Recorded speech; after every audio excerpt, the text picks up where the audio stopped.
बुनियादी डॉक्यूमेंट हो जो आइन है जैसे क़ौमूं गडियल हुयूं उन खे इन्हनि डाहे पट करे छॾियो आहे।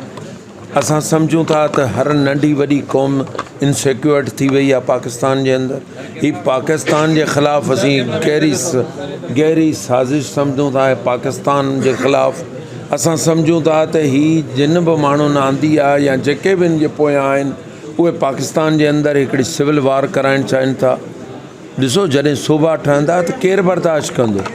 ही 4 वहदतूं 4 फेडरेशन में यूनिट्स हुआ जेके उन वक़्त जॾहिं पाकिस्तान ठहियो जुड़िया उन्हनि जी जाग्राफी उन्हनि जूं हदबंदी उन जो कल्चर उन जो मिज़ाज उन जो हर तरीक़े सां अलॻि शयूं आहिनि।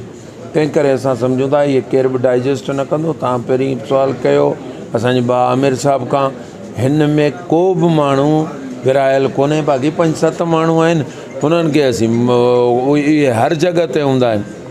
ऐं बाक़ी जेका हुकूमत चवे पई त 28 असां इन तरमीम जी फैसल वाडा साहब हिकिड़ो मैसेज ॾिनो आहे त 28 इन तरमीम आहे हीअ आहे उहा आहे। ऐं त चवां थो तव्हां फैसल वाडे साहब खे चओ त कराची जे कन्वेंशन में हलियो अचे। ॿुधे न जीअं हो सखर जे कन्वेंशन में यार आया।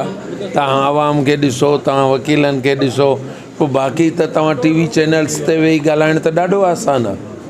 तव्हां ॿारनि में त अचो हींअर हुकूमत जो को फ़र्द कंहिं ॿार में अचे ऐं ॿार में अची इन 28 26 27 ऐं 28 आइनी तरमीम खे सपोर्ट करे ॾेखारे।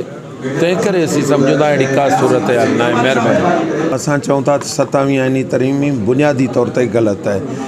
आइन जो आर्टिकल 2 हो उन में चयो हुयो त as per the injection of Islam इहो कानून जेको बि हूंदो उन में इस्लाम खे प्रियॉरिटी हूंदी। त इहो त इस्लामी ॻाल्हि उन खां पोइ त पाण वटूं all citizens are equal in the eyes of law. 4th article जेको ड्यू प्रोसेस ऑफ लॉ आहे दुनिया में वॾे में वॾो लॉ ई उहो आहे। सॼो आइन उन ते बीठल आहे। त हाणे इक्वलिटी कीअं रही जॾहिं तव्हां 2 माण्हू कढी छॾिया ऐं उन खां पोइ सभु शयूं इहे आउं सम्झां थो डिस्टर्ब थी वियूं आहिनि।